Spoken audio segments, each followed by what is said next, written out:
Like the personal drugs that I had in my car, I threw them out the window. Dude, I'm done. I have to just go to jail and just face these consequences because this is too much. And a tactical team comes out, Booker, get on the fucking ground. And I'm about to kill him. But then my hand starts going like this. And it's shaking profusely. I said, if I could change the lives of those who society cast off as irredeemable, then I could change people out here. This is one of my journals from solitary confinement. And dude, the pen I used was a straw. When I was using Bitcoin, dude, I just saw it as a means to an end to commit cybercrime, to like sell drugs online. I leaned up over it and I'm about to shoot him. He looks up, he sees the barrel of the gun, and his eyes practically roll back, and then he just falls. Smoke more inshallah. Thank you.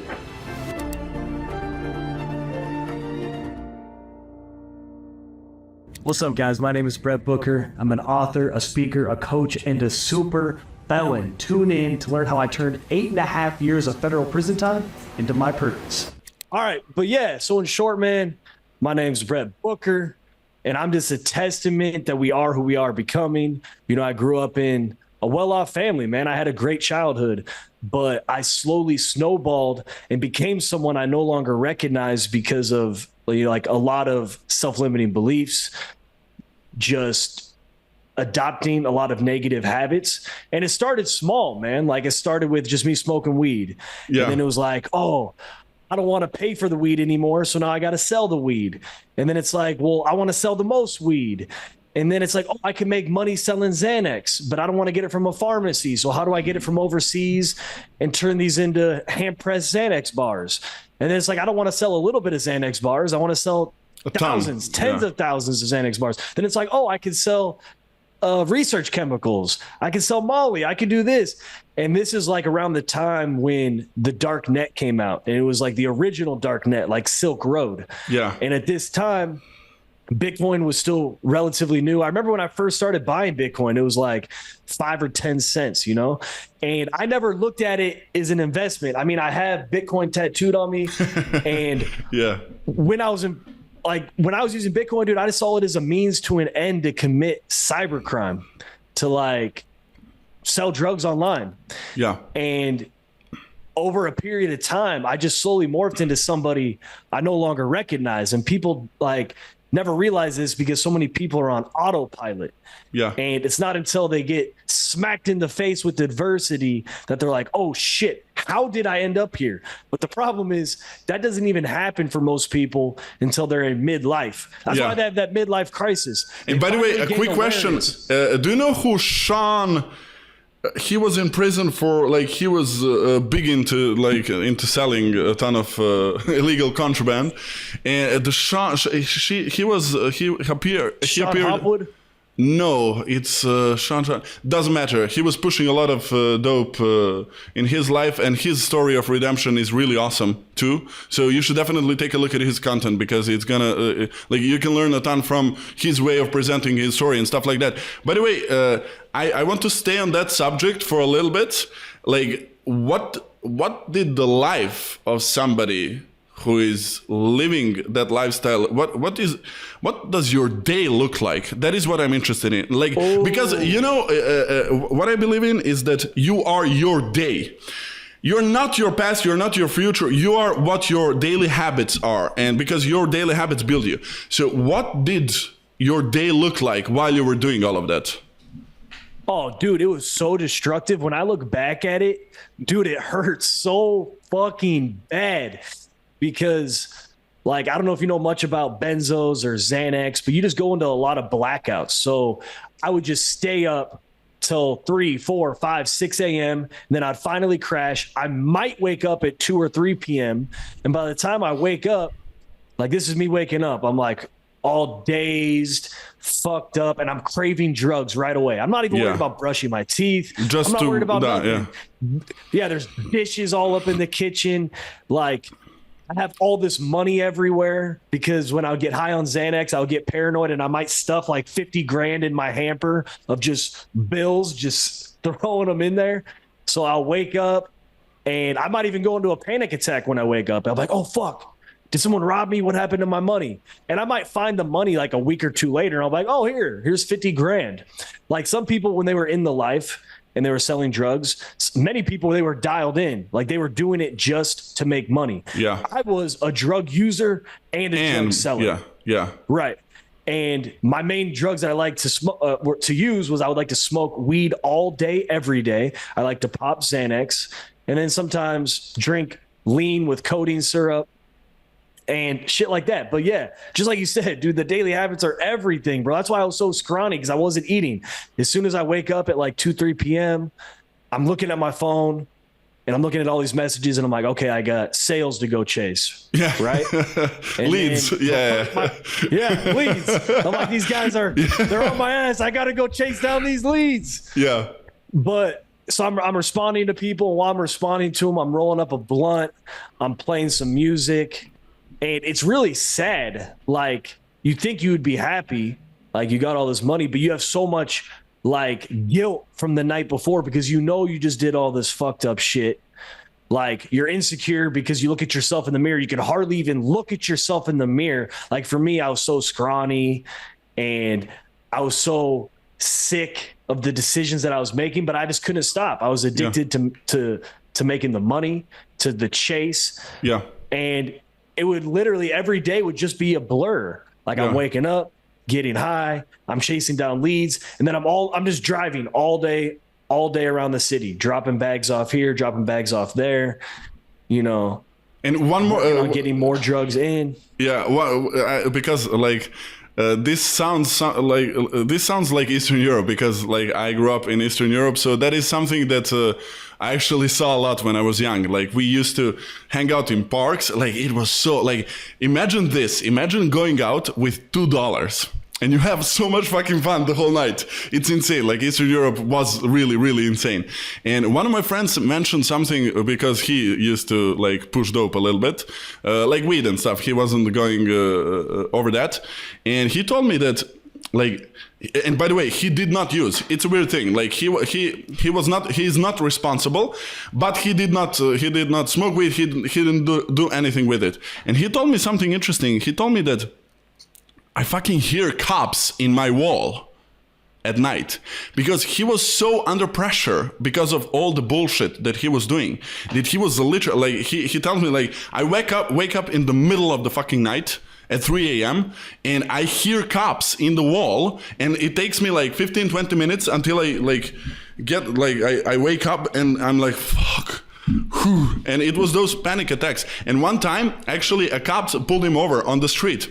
And when he was pulled, and that is when he broke completely. He stopped then and there. A cop called him by his name. The name, come here. And he was like, what the fuck? Like, how does he know my name? And he was so paranoid about it. And then he stopped because he couldn't deal with the pressure. And one of our friends is actually supposed to be sentenced for like 5 or 7 years for pushing coke. And his nights at the moment. And I'm gonna be asking you about like how did you dealing with the fact that you're gonna be spending 80 years in prison? How was that for you? But I have a friend. An acquaintance that is supposed to go to prison for like 5 to 7 years, and he like takes walks instead of going with a cab home, because he likes, I want to be in the rain, I want to be in the freedom as much as I can. So it's kind of like insane. Yeah, so completely insane. For me, dude, I had tunnel vision. Like, I didn't give a fuck, bro. Yeah, like I knew I was going to prison eventually, but I didn't care. Like, to give you some context, I knew the federal government was watching me. Like, I would see them parked outside of my apartment or parked outside of my art gallery downtown, and I would see them taking pictures. So I'd see them taking pictures. I'd grab a laser pointer and I'd be fucking with them. Or I'd be driving around at night and I'd be flashing lights at them. They'd be following me. I'd be running red lights. There was even one time that the thing that was the craziest about my mindset was that I was constantly getting in trouble. I was constantly on probation, but I still didn't give a fuck. That's insane. Yeah, that's so self-destructive. Yeah. Yeah, I first got in trouble when I was like 16. And from 16 to when the feds arrested me at 20, I kept catching new cases, but they just kept switching the type of probation because my lawyer was getting me deals. So there was one time I was driving down to the jail. Yeah. and I had to do a drug test. So I'm smoking a blunt on my way there because I was so cocky. I would always have a glove with urine in it, and I would attach it right there to my dick, and I'd be like, I don't give a fuck. I'm just going to give him this fake piss. So I go up there, put a little cologne on. I fake the UA like I always did. And then when I walk out, this is the parking lot of the jail. And there was this guy out there in an orange vest because he worked in work release. And he's like, hey, bro, is that your car?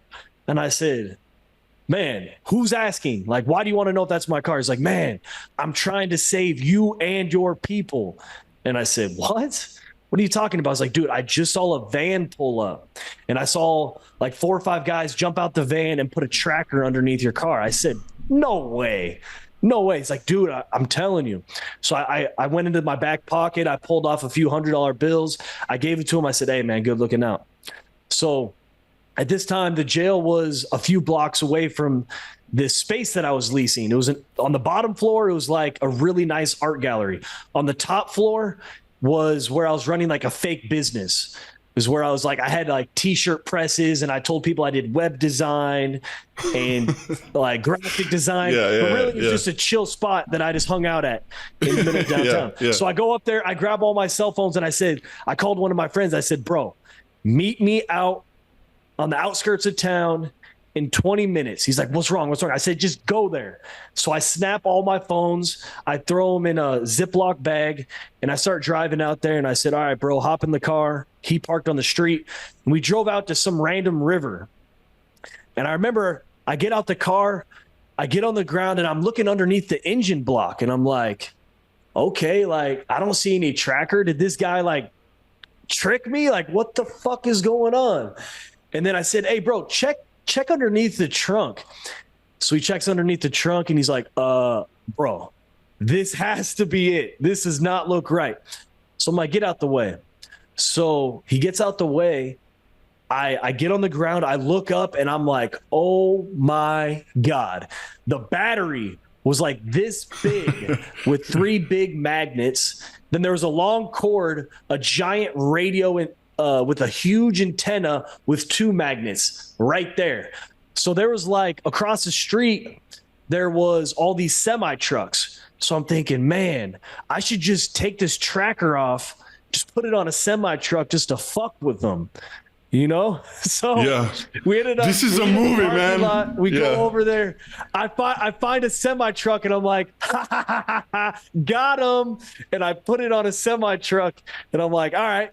That'll trick him for a bit, but at the same time, and dude, in my head, I don't have a single thought of, oh, hey, maybe I should stop selling drugs. Maybe I should like change my life. My whole thought was like, fuck the government. They ain't gonna get me. I'm gonna do me. I'm having fun, you know? Yeah. So I put it on the semi truck and I remember adding it to, I think it was on Instagram, or I recorded a video or something where I'm making a joke and I'm like, yeah, fuck the police, because I didn't know who was tracking me. And I'm like, fuck the police. And I put it on the semi truck. I said, got him. And we ended up pulling off. And I was really paranoid. And I was looking around. I'm like, man, they're probably taking photos. But that paranoia, instead of making it like telling my mind I should quit once again, it just made me use drugs more. Yeah. And it made me want to go harder because my drug use was never like methamphetamines or heroin or anything too crazy. It was always just weed and Xanax, which was a crazy bad combo because you just don't remember shit. Yeah. But the more paranoid I got, the more I got stuck in that cycle of just not caring about anything. Yeah. Yeah. And what was the weirdest situation? Because I imagine that like you got to encounter some shit. Like you got to encounter some competition, you got to encounter some like maybe fighting, maybe some violence. Like what was the craziest story that you had while you were or maybe 3 of them, I don't know. Dude, I have a lot of them, and there's 2 that come to my mind, and the 2 that I'm speaking of are a direct result of this ex-girlfriend I had. And I was with her, I met her at this job, and I should have seen all the red flags, but the mistake I made is she would be at my apartment when I would count out large amounts of cash, 50,000, 100,000, 150,000. I'd be counting out all this cash in front of her from the day. And we ended up breaking up because she cheated on me. And I'm like, man, screw you. But she ended up getting into a bad coke habit. So what does she do? She starts telling all these other guys like, oh, he's got all this money. We should go rob him. And that's what they tried to do. But I mean, I was like always a ninja with it. Like I remember one time we were just in a Walmart parking lot, right? And I remember in those Walmart parking lot, I was meeting up with this guy. I step out the car and then he just swings on me. And as he swings on me, I remember I took the duffel bag that I had and I just threw it in the air and it lands in the back of some random bystander's pickup truck. And then 1 pound of weed kind of like falls off into the corner.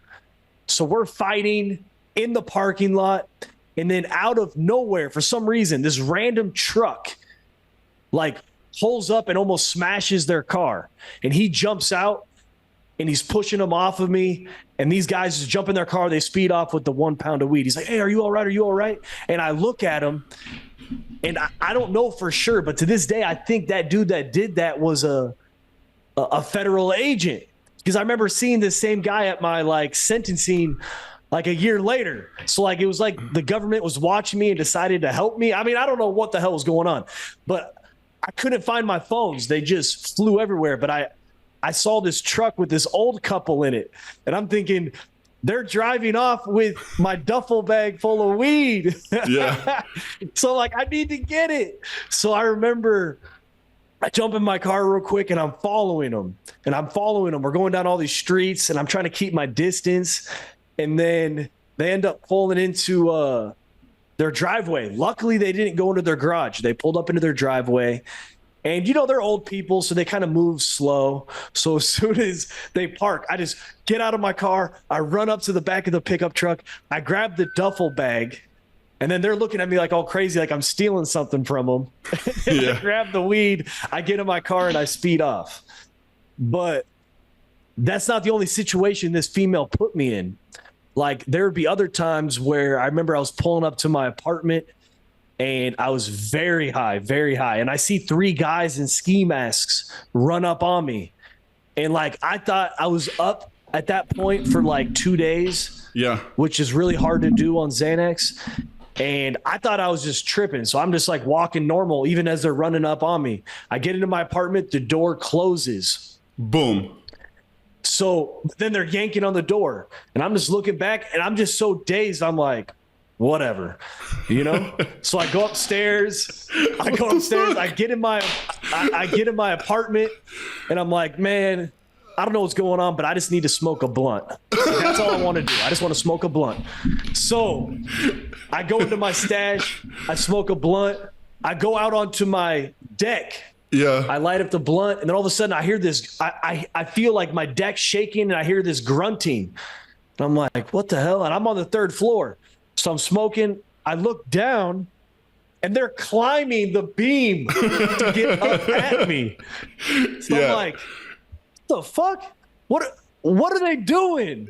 So I had a .357 Magnum revolver, which is this massive revolver. Yeah. So I didn't even run. I just took the blunt, kept it in my mouth. I walked over to my kitchen, and I'm just thinking, oh, I guess I got to shoot him. Whatever, because I just didn't care anymore. So I grabbed the gun and I'm going back onto the deck, and they're getting closer and closer because they've been, but they're heavier set guys. They're not in shape. So they're like, and they're all awkward trying to climb up. So I remember I leaned up over it and I'm about to shoot him. He looks up, he sees the barrel of the gun, and his eyes just like practically roll back. I don't know if it was from fear or what. And then he just falls. Fuck. And he ends up hitting the ground. And at that moment, that's when it finally clicked in my head what was actually going on. Yeah. I got out of the daze and I'm like, oh my God, these people what the fuck did I do? Like trying to kidnap me and rob me and all this shit. I don't know what the fuck is going on. So like he hits The ground kind of hits his head. It's like he goes unconscious. His friends leave him and just run off. And I'm thinking, okay, this cannot be good. But I ended up just laying down, falling asleep. And this is where it gets just a little bit crazier, just to give you context to everything that was going on in my life. The next morning, I wake up late and I have all these missed calls. I'm on probation, and my probation officer is like, hey, I'm downstairs. I want to come do an apartment check. And I'm like, dude, I have duffel bags with like 100 pounds of weed off in the corner. I got my scales. I got guns. It's insane, yeah. Magnum 357 and maybe a dead guy in front of the building. Yeah. Yeah. Luckily, he disappeared. Yeah. So I get the call and I said, oh, yeah, I'll be right down. I just woke up. So I literally run around the apartment, dude. And like, it's like my brain went into hyperdrive and I'm just grabbing everything, because I still have OCD. So even though my apartment was a mess, I always know where everything is and where everything belongs.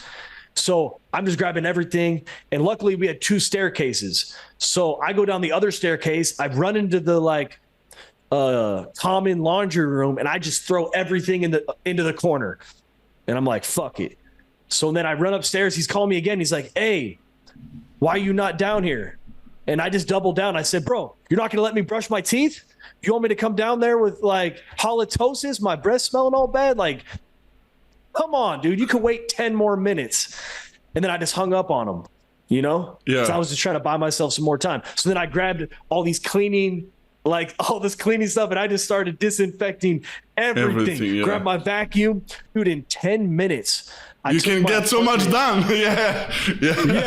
In 10 minutes, my apartment went from being like chaos, trap mode to like spotless with nothing illegal in there. Yeah. They came up, you know, I put the eye drops in real quick, washed my face, brushed my teeth, you know, and then I just hyped myself up and I said, oh, hey, good morning, sir. How you doing today? You know, and I've always had, people are inherently biased. So they see me. They see I'm a young white male. I speak well. I'm articulate. Yeah. And because of that, they're like, oh, he can't be doing anything bad. Yeah. Okay. Then they check the apartment. They're like, okay, cool. You're good to go. And that was that. Fuck, man. This is literally like a movie. And this may be like a little bit of a naive and stupid question. Where do you learn how to behave in such situations? Like, is it pure adrenaline? Is it like complete auto destruction? Like, I simply do not care. I simply do not give a fuck. Whatever happens, happens. Like, you didn't have fear. What did you have? Like, you did not have fear. Like, you were like, I don't give a fuck. So how do you like adjust to such a lifestyle? Because, for example, I'm I grew up in a weird situation. We were all alcoholics. I ended up in an insane asylum because I jumped off a 70-foot bridge while I was completely fucking blacked out with a girl also. So girls can sometimes get you into trouble. So, and I ended up in an insane asylum, but I never could see myself being like pulling out a Magnum 357. That is definitely a movie scene. So like how does somebody, like, because to make this a little bit more practical to people, because some may find themselves on a path to such a life, like how does it turn into you pulling out a gun on somebody? Like, because that is like, everybody would like to say that they can't end up in the situation like that. And you 2 years before that would probably say that you wouldn't end up in a situation like that, but you did. And I want people to realize, I have a friend actually who tried to delete himself, if you know what I mean, recently. And I went to, like, I spent the whole summer only like 7 years ago with him. We were like hanging out with girls. We had so much fun. We were drinking, And my life went down like route that I'm on right now. I meet Wes Watson. I'm acquaintances with Wes Watson. I do shit like this. And he ended up hanging from a cable. And fortunately, he survived. But that's why I would like to connect your story to like, how does a young, white, scrawny ass guy end up pulling a Magnum 357 on 3 guys that try to rob him, kill him, or do whatever? Like, how do you come to this position? Yeah. Dude, it's all about you are who you are becoming, man. Like, you really hit it on the head. Is this that the position that we are in right now is because of the decisions and the habits that we adopted a year ago. Yeah. So that's why when people are trying to change their life, they got to realize that, yes, you could change your life instantly by just saying, hey, I've had enough. This is the new path I'm on, but you're not going to have that compounding interest for a while. Yeah. So like for me, a lot changed once I specifically started using the drug Xanax, because a lot of the things that I did, I don't know if I'd had the capability to do them. So without. Going back to the question that you asked, how does someone like myself, who relatively had a great childhood, but you know, my family did have a lot of addiction in it. We did have a lot of alcoholism. You know, there's a lot of dysfunction. I got there as a direct result, dude, of my daily habits, man. And it's like dipping your toes in a pool. At first, you dip your toes in and you're like, okay, this feels good. And then the farther you get, the easier it gets and the more you lose yourself. Yeah. So that position that I got myself into was because once you do something once, then it becomes a habit. That's the new way you act. And also so much of it has to do with your self-image. I really thought I was the most gangster ass motherfucker out there. And I always felt like I had something to prove. And because of that, because I was scrawny, because I was this little white boy, I'm like, I'm going to go harder than everybody. Yeah. I don't even care. But there was also aspects to it. I also, when things would get really, really, really intense, I also had the fight over the flight. Like, so yeah. You kind of mentioned that earlier, is like, yeah, I didn't give a fuck about anything. But at the same time, for self-preservation, because you're going to fight. Really break it down to its core, I'm going to do whatever it takes to win. Yeah. And those are good attributes if applied in the right ways. But I applied them in all the wrong ways. Yeah. Where I would be put in some of the craziest situations, but I would do whatever it takes to get out of it. Without, of course, cooperating, snitching, anything like that. But in the streets, as it applies to that, oh yeah. Yeah. And you said something, some sticky situations. Yeah. And you said something very interesting regarding, it was about the self-image. You saw yourself as a gangster. And sometimes I try to tell people, like, dude, you are going to become who you see yourself as. Like, whenever guys come to us who are like personal coaches and stuff, I always hear like, I'm a fucking pussy, I cannot do this, that, the other thing, whatever the fuck. Like they always bash themselves. They always have this negative self-talk. And you said something like, I saw myself as blah, blah, blah. And I tell them, see yourself as somebody else and you're gonna become that person. But you have to visualize it daily. You have to work on it daily. Now you see yourself as somebody who can help. Now you see yourself as somebody who smiles, who is grateful for your day. Like you mentioned even before we met on a call, you mentioned like, I'm happy about this fucking bracelet because now I can show people like, and create content. So it's about the perspective. Somebody would be like, fuck man, the freedom is limited, I'm fucked. But you turned your mindset into something positive and then you became something positive. And your body reflects it. Your reality reflects it. You just mentioned that you've closed some huge clients. You had some huge client wins for Wes, in Wes's coaching program. So that is absolutely, I'm so fucking happy for you because I'm so happy to see somebody who has come from your position win on such a high level, and you're inspiration for all of us. And that's awesome. So it's really important for people. Go ahead. Sorry about that. I was going to say, I just really wanted to add to that. The self-image is so important because it's going to make you or break you. And when I set that image of me as a gangster, I still view myself as a gangster. I really do. I mean, I did all this time in prison, but now I conceptualize gangster different. I conceptualize gangster as someone who always stays true to his word. He doesn't gossip. He's not soft. He's not going to make excuses. He stays committed to the path that he has chosen in life, and he never backs down, because so many people do. They just nonstop complain. And I was telling this to my mom's Bible study group last night because they were just so negative about everything. I said, look, I could go leave my community, my community right now, and someone could rear end me and destroy my car. And guess what? You're not going to see me cuss, and you're not going to even see me get mad. And that's not because I'm not emotionless. I'm just an objective thinker. I really realized after taking so many losses in life, like solitary confinement, getting 11 and a half years in federal prison, and so much more, all the shit that happened to me when I was in prison, that there's literally nothing that will faze me. Nothing. Yeah.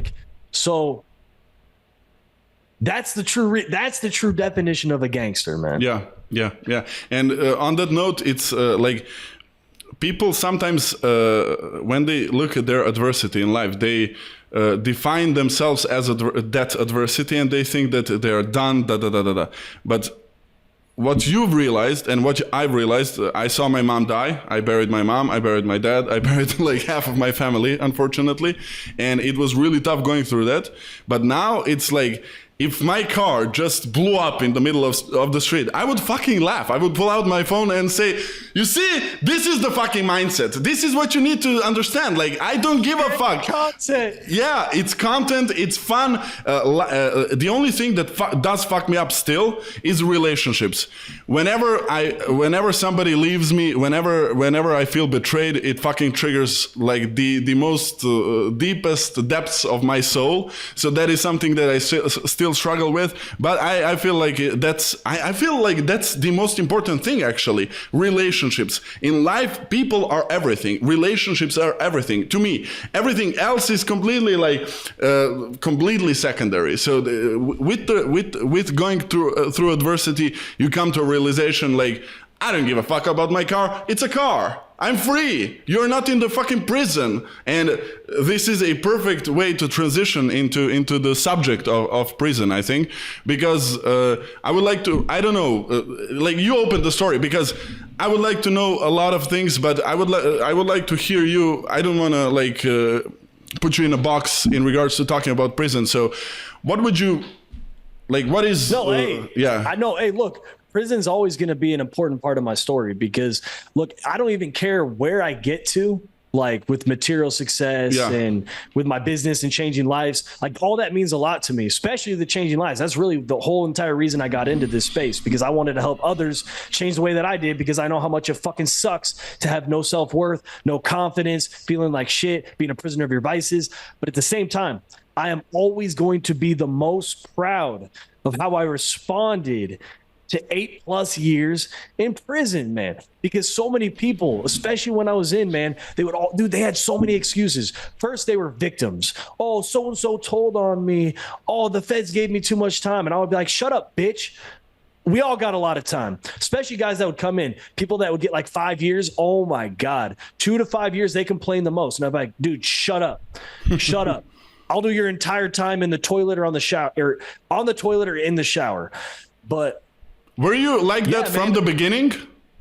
From the beginning. And it's because I have a deep desire within. I don't know if it's my personality. I don't know if it's a divine gift, but I have a deep, deep, deep desire to win.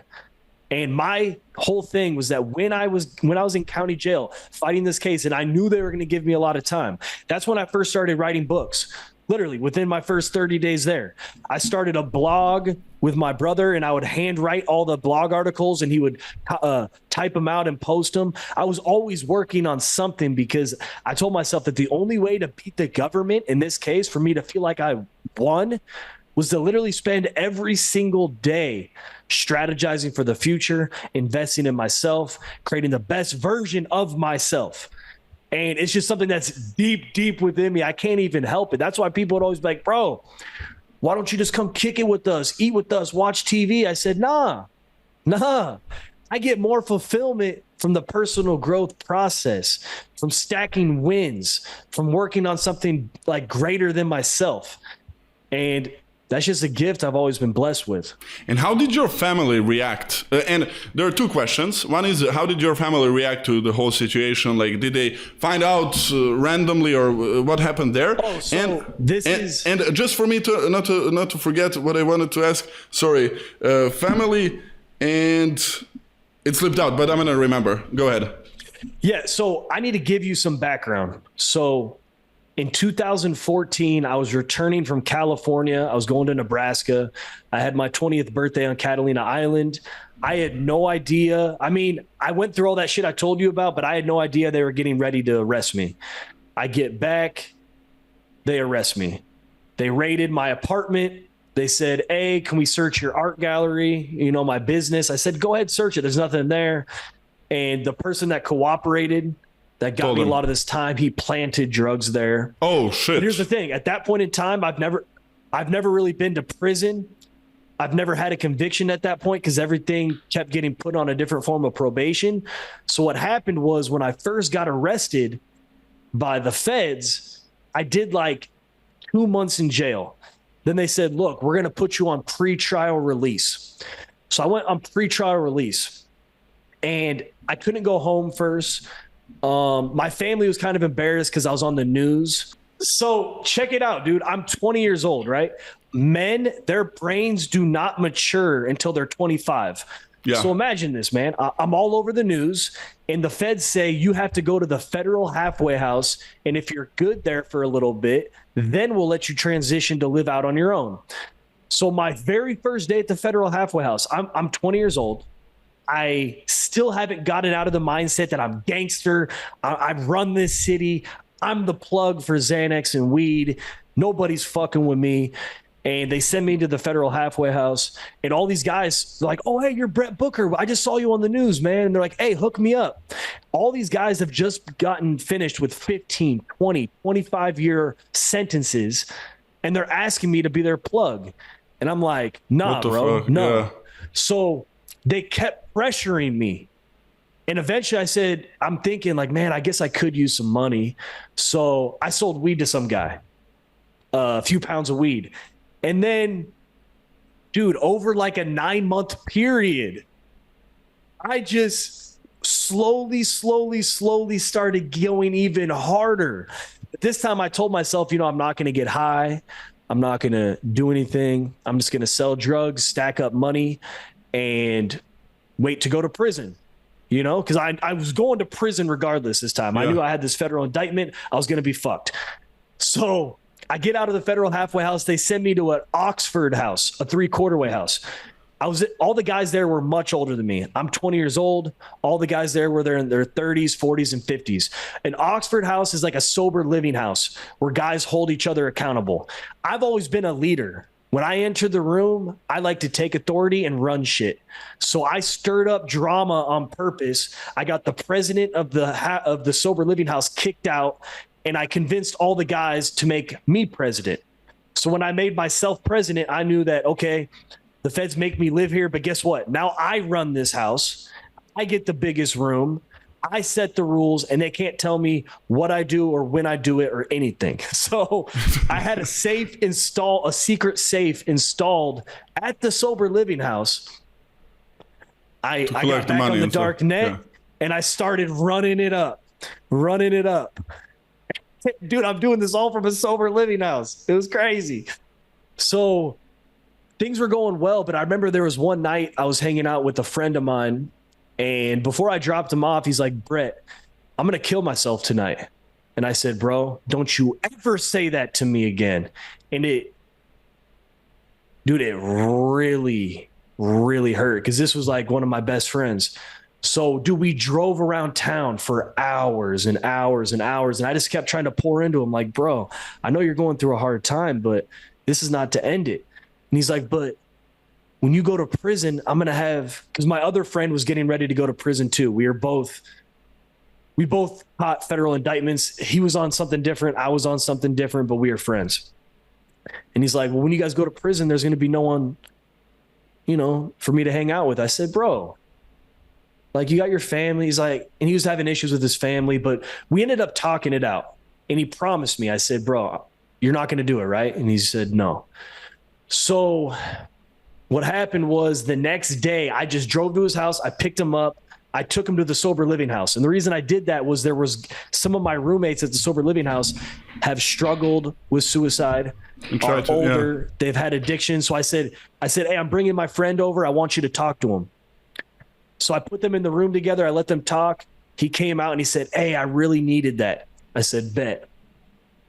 So I don't know, about 2 weeks passed. And then one day I get a call from him. He sounded completely normal. And he's like, hey, do you want to hang out? And I said, hey, man, I'm running a few errands. I'm going to do this, that, and the third, and then I'll come pick you up. Well, I kept calling him. I go to his house, and he ended up killing himself. And, dude, it fucked me up so bad. When that happened, I didn't have any proper coping mechanisms. So my first thing was like, I'm going to go do Xanax. I'm going to smoke weed. I'm just going to go full back to my mode. I started getting high, bro. And this is how dangerous my life was starting to get. I had to report like every other week to the federal courthouse to my supervision officer. Stopped reporting. Just stopped reporting. I had to call a phone number every day to do drug tests. Stopped calling. I just pretended that it didn't exist. And my lawyer even called me and he's like, hey man, if you're fucking up, just turn yourself in now before it gets worse. And I said, no, everything's good. So what I didn't know was that while all this was going on, there was this boyfriend and this girlfriend, and they weren't even doing anything major. Like I met them at a party. So every once in a while I would sell them like a little bit of Molly or a little bit of Xanax. But I wasn't making money off of it. I thought I was just being a friend because I like to sell large quantities. What I didn't know was that girl, she got arrested for like 2 pills. She got arrested for 2 pills. Dude, she could have taken it, but instead she tells the officers, I know somebody who's putting on the city and he's selling a large amount of these drugs. She wanted to get out. Yeah. She started upping her quantity. I didn't even question it. She started doing all these controlled buys on me, man. So now I have one federal indictment that I know I'm going to prison for. And unbeknownst to me, the feds know I'm fucking up and they're just letting me fuck up. Yeah. They're just letting it build up. Yeah. So the last time that I was going to meet with her, she owed me some money. It wasn't much, like 5,000 or 6,000 or something. And I was with another one of my friends and he was celebrating his like 6 months of sobriety. Now, so I offered to take him out. Now, at the time, I thought I was like a role model.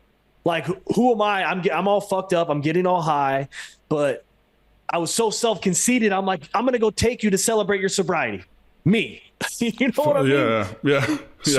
So we go to this restaurant, but before we go to the restaurant, I'm thinking, you know what? Like, prior to this, I had a few more violent interactions. So I called my brother and I said, dude, I can't do this anymore. I go to my brother and I give him like all my guns. I'm like, dude, I just can't do it. And he gets them. He's like, what the fuck, dude? They're fully loaded. There's one in the chamber. He's like, what's wrong with you? I said, Fuck. I don't know. I can't do this. Yeah. But there was a few situations that I was heated about that led all up to this moment. Like another one of my friends got murdered and I had like an idea of who did it. I'm so high. My other friend committed suicide. I just want to kill him. You know, my house got burglarized and they robbed me for like damn near everything. Yeah. And that was another situation. So I pull up on somebody who I thought did it. He's in the intersection. I roll down my window. I point my gun at him and I'm about to kill him. Right here. I got it pointed straight at his head. He looks at me. His face goes pale. His girlfriend's in the other seat and I'm about to just do it. But then my hand starts going like this. It's going like this and it's shaking profusely. And I said, fuck this. And I threw the gun on the ground and I said, dude, my life is out of control. Like I snapped out of it real quick. I said, what the fuck? I got a federal indictment. I'm about to go to prison. You're about to kill a guy. Drugs. I'm getting high as fuck. I'm about to kill a guy. I cannot do this anymore. I said, I haven't reported to my probation officer. I don't even know how they haven't sent the government to arrest me yet. Like, all these thoughts were going through my head, and I'm like, oh my God. I was freaking out. I took like the personal drugs that I had in my car. I threw them out the window. I run to my apartment. And I just start grabbing everything. And I said, dude, I'm done. I'm just going to go put everything in a storage unit because I don't know what to do with it. And just, I have to just go to jail and just face these consequences because this is too much. So I take everything, dude, like all these Xanax pills, weed, Molly, a safe full of cash. Yeah. A Beretta 9mm with an extended magazine that was like 33 rounds. And I throw it all in my trunk. And as I'm leaving, that's when my friend called about his sobriety. So I said, you know what? I guess we can go to this restaurant real quick. Why not? With all of that? Yeah, I was like, fuck it. So I pick him up. We go to the restaurant. Dude, my car is loaded. Like, he's sitting next to me. He has no idea that I got a gun underneath my seat with the extendo on it. So we go inside the restaurant. While I'm in the restaurant, I get a text from that girl who owed me the money. And I'm thinking, well, fuck. I guess I could kill like 3 birds with 1 stone. I mean, she can come by, drop off this money. I could take it to the storage unit. Like, I'm going to be productive today. You know? So, dude, this is where it gets crazy. Dude, we go to this restaurant called Twin Peaks. Twin Peaks is like a Hooters. Yeah. All the women wear revealing clothes because they want bigger tips, right? Yeah. So we walk in the restaurant, and the girl was being weird. Like, she wanted to know the exact location we were going to before we got it. I said, nah. But then at the last minute, I told her, look, I'm going to this restaurant. So I go in the restaurant. The restaurant's pretty empty, yet they sit us at this table. And I remember there was like 4 guys sitting at the table next to us, and they were all kind of giving me weird looks. And I'm like, why are they sitting us right next to them? But I kind of shrugged it off. Then the waitress comes up, and I ordered like a beer or something. So she asked for my ID, and all I did was I had a fat stack of cash with a rubber band on it and my ID on top. So I'm thinking as soon as she sees this cash, she's going to flirt with me. But she asked for my ID. She would barely give me eye contact, and then went and go grab the beer. And I'm like, that's weird. Yeah. And then we're eating, and I kept seeing our waitress go to the corner of the room, and she was talking to some guy on a laptop. And I'm like, the fuck? Is he the manager? Like, what's going on? Like, I started getting so paranoid, and I felt like I was in a trap. So then finally, before I'm like, dude, we got to go. Right at that moment, she texts and she comes in. We do a little exchange, and I put the money in my pocket, and I'm like, okay. Then I look at him, I said, bro, we got to go. I don't like what's going on here. I put some money on the table, and mind you, at this point in time, my leg was injured from an altercation I had with somebody.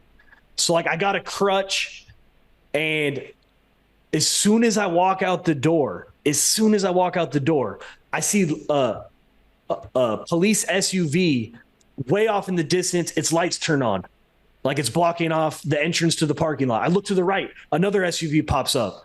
I'm walking straight, and then like 3 SUVs come in, angle, front, and a tactical team comes out, and they got like not machine guns, but assault rifles. Booker, get on the fucking ground. And I was so high, I can't remember the exact set of events, but I remember trying to run. And I'm trying to run. Dude, they tackle me, and they took me down. And as soon as they took me down and they arrested me, then they said, hey, we want to search your car. And at that point in time, I said, look, my life is over. Like, dude, I knew at that point in time my life was over. I was like, dude, I have a federal indictment. Yeah. That was already pending. They're going to find so much shit in my car. And it was Thanksgiving Eve. I should have been with my family that night. I was doing all this shit. I had family in town. They were all enjoying a nice dinner together. And here I was doing stupid shit. So I said, look, man, I'm going to make a deal with you. And don't get this twisted, but I'm going to make a deal with you. I said, I'm gonna let you search my car. I'm gonna tell you where my safe is. I'm gonna give you everything. I'm gonna tell you where all my drugs are. I'm gonna tell you where my gun is. All I ask you is that you let me say goodbye to my family, because I know this is the last time I'm gonna see them for a long time. And at first he got smart with me. He's like, yeah, you're gonna get 20 or 25 years. I said, did you not hear what I said? I said, look, I'll tell you where everything is. Just please let me say goodbye to my family. So, of course they search my car and they're just talking shit the whole time when they find the pistol, when they find the drugs. And we go back down to that sober living house that I told you. Yeah. That I pretty much took over. And as we pull up, he hands me my phone. I called my dad and I said, hey, Dad, I want you to come down to the sober living house real quick. And he's like, well, why don't you just come over here? We're having a family dinner. I said, Dad, I'm only going to say this once, and I only got a quick second. I'm going to prison. I fucked up. You're not going to see me for a very long time. I want to say goodbye to you. He's like, what happened? What happened? I said, Dad, I cannot explain this to you right now. I don't have the time. I said, just please come down to my house. Let me say goodbye. So at this time, I was also feeling kind of agitated because on my first arrest in 2014, I knew the government misreported the amount of money they took from me. It was probably because the agents might have been dirty and they pocketed some of the cash. Yeah. I can't prove it, but that's what I think. So I tell the officers, I said, you have to count every single dollar in front of me. So I remember I'm sitting in the basement. There's like 7 officers sitting around my coffee table, and they're all just counting money from my safe. And my dad arrives, and they only let 2 of them come down at a time. So my dad and brother come down, and dude, I just broke down into tears.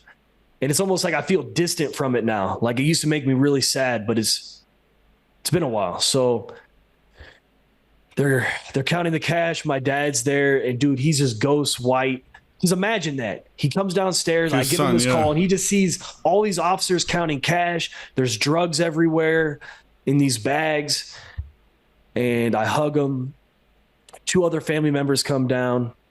And dude, I just broke down into tears. I just said I couldn't hold it back anymore at that point. And I said, man, fuck the money. And he's like, what? Now he feels disrespected. He's like, you told me you wanted me to count every single dollar. I said, fuck you. In fact, I don't give a fuck about any of this. Take me to jail. Take me to jail. I couldn't handle it. I was like, there's no way I could face my family right now. Like, I couldn't face another family member. I couldn't do it. I just wanted to escape the situation and just get it started. So they're like, all right, if that's what you want. So they put ankle cuffs around my ankles. They take a chain, they put it around my waist. They attach the handcuffs to the chain, and they're walking me out the door. Now, my grandma and my grandpa, they were old at the time. And my grandpa passed away since I was in prison, and they couldn't come down the stairs. So as soon as I walk out the front door, I remember my grandma screaming. She used to call me Bretter, and she'd be like, no, don't take him.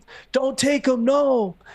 And dude, it fucked me up, dude. I just started crying, man. And I'm getting led around in these chains. He's been talking shit the whole time. That we're going to give you 20 to 25 years. But I still said, man, he was even asking me, where are you getting this shit from? And I still said, man, fuck you. I don't even care. Because I didn't. All I could think about was how much I let my family down. Oh, yeah. Like, again. And I've consistently let him down since I was 16. It was always something new. I was always catching an indictment. But this one was different. This one would be life-changing. Every other time I got in trouble, my dad was able to get a good lawyer. We were able to move things around, get probation. I knew I was done. And when I finally got to jail, all I'll say is that my grandma's voice haunted me for many years. Yeah. Many years. All I could hear was her voice just screaming, no, Bretters, don't take them. And the problem was when I first got arrested, my family had no hope in me. They didn't see any potential in me anymore. I burned down every bridge. They couldn't even conceptualize what 8 years of prison was. So they would try to talk about what's going to happen or where am I going to live when I get out. And they would always say stuff like, well, you can't live with us. We're not going to support you. Don't expect any help, all this stuff, which hurt. Yeah. I deserved it. But at the same time, it kind of blew my mind because how can we even have this conversation when I still had, at that point, almost I thought a decade or more to go. But they couldn't conceptualize it either. It wasn't until I got sentenced and I was sent to the United States Penitentiary in Leavenworth, Kansas, that it really sunk in because people didn't believe me. They're like, what do you mean you got 11 and a half years? And then they would look me up on the website and be like, oh my God, your out date says, August of 2025. And, this was in 2015, 2016. So. That is insane. And I'm sorry to hear about your grandma. Is she alive? My grandma's alive and my other grandpa passed away. And the difficult thing since I've been out and one of the greatest realizations I had in prison was that, I really learned first and foremost to love myself first and get validation from myself, my daily process, my character, and how I show up every single day. Because I had many family members. I would send them all birthday cards every single year on their birthday. I would send them anniversary cards. I would send them Christmas cards. I would send them long letters. And most of them ignored it. Yeah. They never responded. And then maybe even some of them read it. But for many of them, they still had bills to pay. They were going through their own struggles. So they probably maybe told themselves in their head, I'm going to get back to Brett. But guess what happened? Years passed, years. Yeah. And ended up being 8+ years. And then when I got out and I first started seeing family again, many family members would try to apologize. They'd be like, oh my God, I'm so sorry. And I'd be like, shh, stop. Yeah. I said, I learned how to show love and support for you without expecting anything in return. Yeah. And that changed my life because at first it was so difficult knowing that my family left me. Yeah. My dad really supported me. My aunt really supported me. My mom really came through. There were some family members like within my immediate family that once they saw me start to change, they really supported me.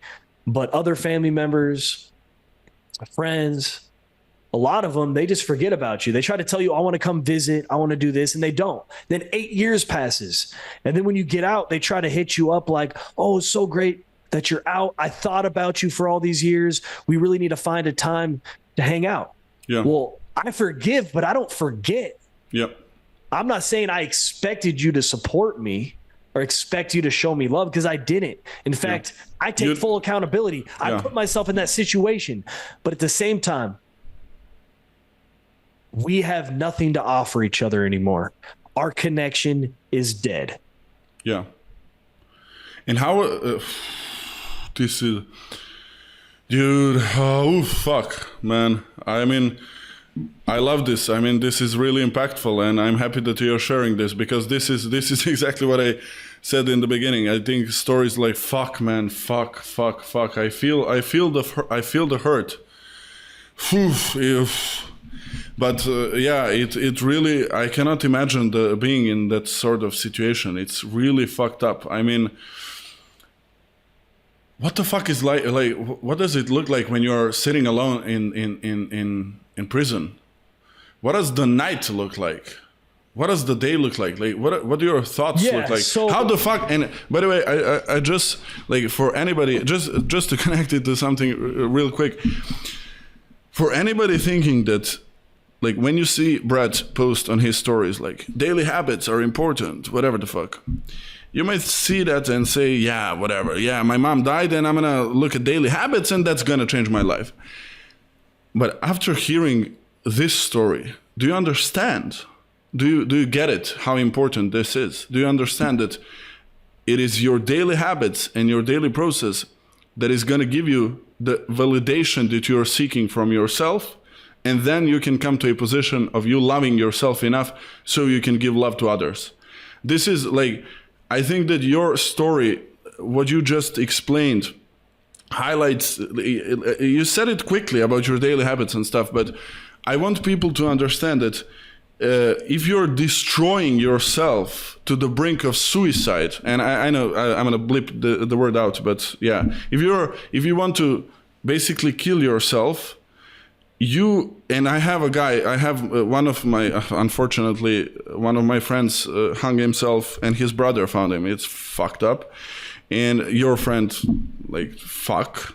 But for anybody... Which I did want to add to that real quickly. Yeah. What really hurt too, with the reason I decided to change, was that friend that I told you that was celebrating his sobriety with me and was at that restaurant when I got arrested. That incident drove him back to drug use, and he overdosed and died about 3 months later. So I had so much guilt from homies getting murdered, close friends committing suicide, other friends overdosing, many of whom I introduced to these very negative lifestyles. I had so much bad karma that had to be paid off. And that's really why I decided to change. Yeah. And you might think that you're not going to end up where these guys ended up, but with this lifestyle, you are. I know where I was heading when I was drinking. I know where I know I could have died a couple of times from, like, I drank so much one time when I was like 17. I passed out next to the lake in my city, and a girl and a guy found me, like, rolling down in my vomit and stuff down to the fucking lake. And I, like, couple of rolls and I would be, I don't know if I would be alive today. So it's kind of like, we laughed a lot about the stories, because stories are, of course, what the fuck am I going to do? Not laugh? Right. They're fucking fun to talk about. But I hope you understand that for anybody watching this video, and many guys who are in a, like, you're going to resonate with many guys who are in a fucked up situation. For anybody watching this fucking video, you need to understand that you are going to end up in a similar situation. There is no question. You are. Like, you are your daily habits. And one more thing, that for anybody, like, on the brink of, like, doing something really, really bad, what you need to understand is that I personally did not see the light at all. But I didn't see any other options other than to at least try to do something about my life, because I didn't see the light. Honestly, like, I saw my mom died on my hands. Like, it was really tough. Like, I didn't see the light. I didn't see the payoff. But what I did see is that whenever I drink, I fucking hurt myself deeply in my soul. And the pain was real. The pain was the most real emotion I felt in my whole life was pain. And that was real. So I at least tried to avoid pain. So it may sound insanely simple and stupid to somebody who is on the brink of suicide to tell them, like, fix your daily process, wake up early, drop devices, do the training 2 times a day, eat right, like, read books, and, like, you're gonna fix yourself. But it took me 10 years to pull out of the victim mindset. And I want to hear, like, I stopped you, sorry about that, but your story was really, really, really, really, fuck.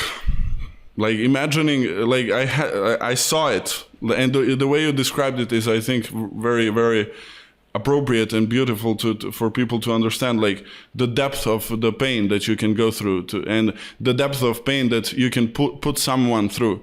And you leave scars on people that may never heal. And the least that you can do is try to, like you said, karma to pay off. There is a shit ton of paying off you've got to do, and all of us have to do. But forgiving yourself and being forgiven is the first step in the process. What do you think? What do you feel about forgiveness, and how did you forgive yourself? And we can go back to prison, because I cannot miss prison. Short. Like, I cannot miss the prison stories. Yeah. Right. So no, in short, for me, forgiveness became an incredible tool because leading up to my sentencing, I was stuck in the woulda, coulda, shoulda. I was so mentally fucked. There was like a hamster running in a wheel in my head. And so many people suffer from this because they dwell on the past. So I really had this realization, and I was like, you know what? Fuck them. I don't give a fuck if they have a great life or they have a shitty life, but I forgive them because I realize that forgiveness is not for the person that wronged us. It's for us. And as soon as I forgave them, guess what?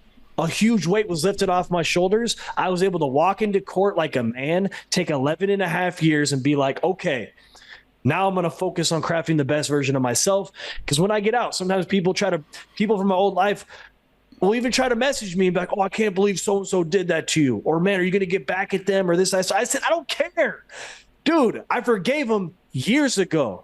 But guess what? They can watch me win if they want. They can follow me on Instagram, watch us change lives and do big things. But other than that, I don't care what they do. Yeah. And now going back to, and yes, I heard somebody say that drinking, anger is like drinking poison and expecting the other person to die. Like that's kind of stupid. Exactly. Exactly. Yeah. But like, I want to go back to dig a little bit deeper for a second, and then we can go to stories that many people are probably interested in, which is prison stories. But I'm wondering, and this is a personal thing, like because I saw so much death, and I may have not seen more death than you, maybe in prison and stuff like that. But I just say, for my reference, I saw a lot. Like, being alone is something that was always scary. And I think that many people face the same problem. Being alone is something that's really, really fucking scary. Like the scariest shit ever. Like, your girl leaves you. Fuck! I'm fucking done! Or like you being alone at home, like you drop your phone, you drop the drink, you drop everything, and you stand and sit in the fucking room, and it's empty and it's by yourself, and what the fuck? It's like people feel really fucked up when they are alone. What was it like being alone but yet not able to do anything about it? What the fuck was that feeling like? That is insane to me. I cannot imagine that. Like, you have had to Here's the thing though. Everybody operates a little bit differently based on their personality. And for me, I've always been a little bit more of a lone wolf. I'm very good in environments and I love people. When I walk into the room, I always elevate other people's frequency. And I know that because since I've been out, everywhere I go, people instantly, their mood goes up. If I go to a spark new in gym, the eye, they're like, "Oh, we love this guy." If I go to a new coffee shop, they're like, "Damn, I love this guy." But at the same time, I love solitude. I have since I was a kid. So that's why that aspect of prison was not difficult for me, because I've always been comfortable to be alone with my thoughts. Now, that doesn't mean at times I wouldn't break. There was a time when I was in a California prison and I got caught with 2 iPhones. All right. When I got caught with 2 iPhones, they sent me to solitary confinement, AKA the SHU program, which stands for Special Housing Unit, segregation. And there, you know, they got the shower in the cell. So you really only get the opportunity to get out of your cell maybe 1 hour a day for rec, but they go to your door at like 3:45. And if you're not at the door standing there at 3:45, when they walk by, you ain't going to rec. And guess what? There's no clocks on the wall. Fuck. You have no idea when they're coming. So I was in there for like, I think 4.5 months. And then they shipped me all the way across the country to Minnesota. So it's a long ass distance. I don't know if this would even be correct, but that seems like the distance from Spain to Turkey, you know? Yeah. So anyway, they shipped me there. And part of my punishment was I had no phone privileges or email privileges for 365 days. So all I had was, you know, writing letters. And I got very used to calling my dad or somebody every single day. And that time was very, very testing. And I remember I wrote several letters to my dad, and he had a lot of stuff going on in his life, so he wasn't responding. a letter and I was like, what the fuck? Did you forget about me? Like this, that, and the third. Like I was so hurt and it screwed up my mind. I'm like, how can no one write me a letter right now? How can no one not give a fuck? So I say that to say that, yes, I'm comfortable with solitude, but to an extent. And that was the hardest period for me during my prison sentence, when they took my communication privileges and I could not talk to a single family member for that long. And that was tough. What does, oh, fuck, man. I try to put myself in these scenarios and like, okay, so you're sitting in a cell. What now? Literally, like I'm interested. I'm interested in that, like level of detail. Like, what the fuck do I do now? Like, do I scratch the wall? Like, do I do push-ups? Well, and it's different too.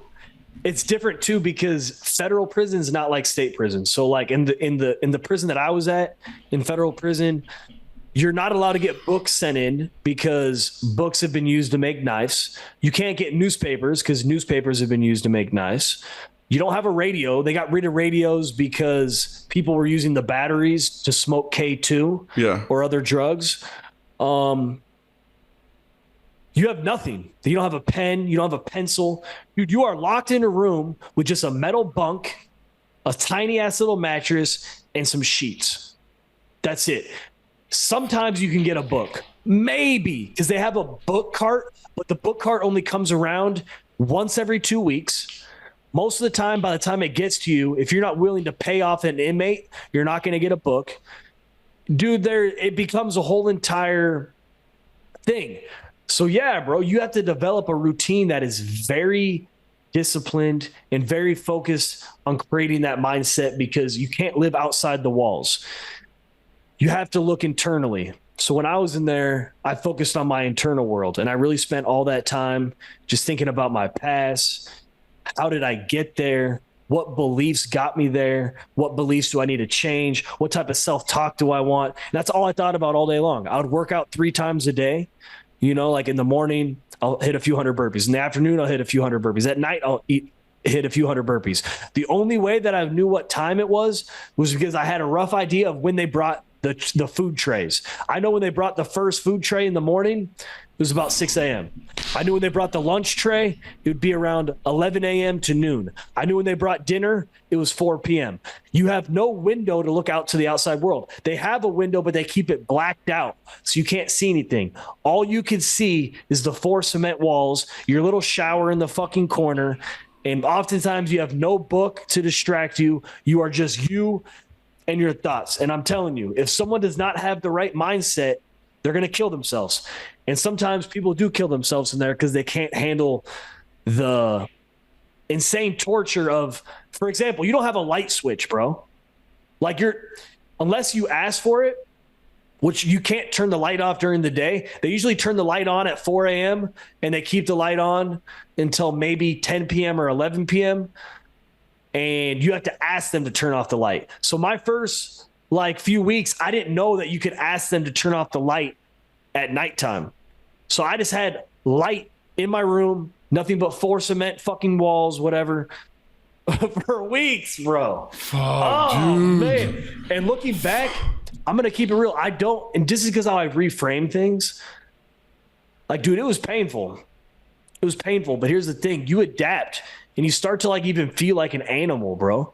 Like sometimes when they would chain you up and they're taking you out to the little tiny cages outside where you do your recreation. Tiny ass little cage. You're walking around. Dude, it's like you adopt to this image of like a fucking, I'm a hardened convict. I'm doing this shit. But dude, you adapt. You adapt. Humans always adapt.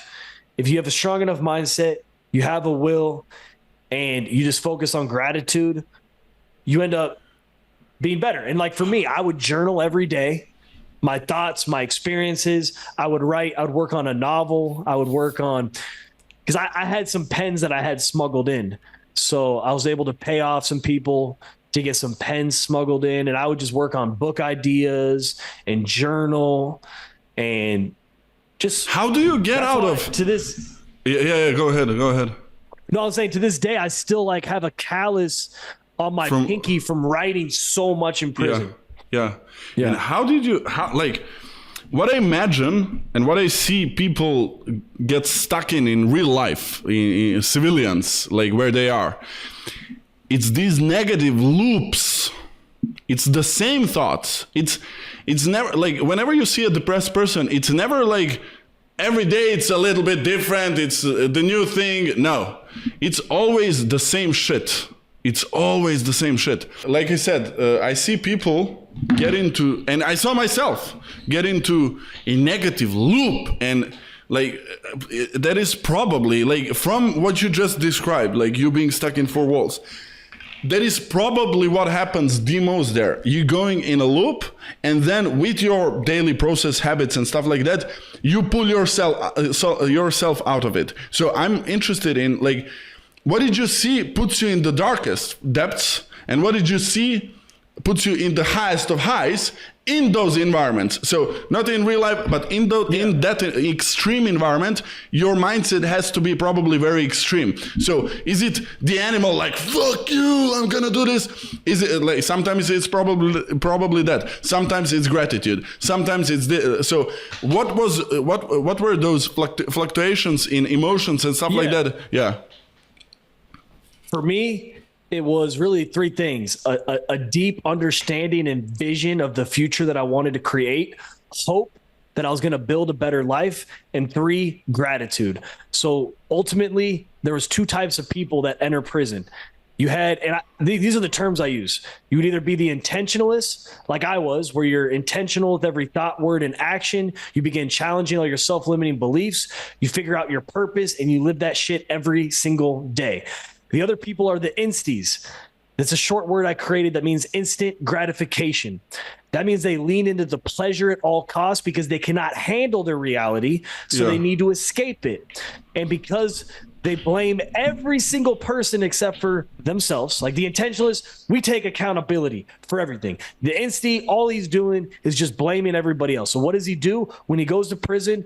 He will literally say, oh, I'm just going to sleep all day. That way I only have to give the feds half of the time. And I'll be like, shut up, bitch. I said, bro, you are giving them more time. Now, not only do they have your body, but they have your mind. The other thing they would do is they would just sit on the rack, their bed, and they would just eat honey buns, Zuzus, Doritos. And, dude, they would just get fatter and fatter and fatter. And because they laid and slept all day, they would atrophy. And, dude, they would just become fat fucking slobs.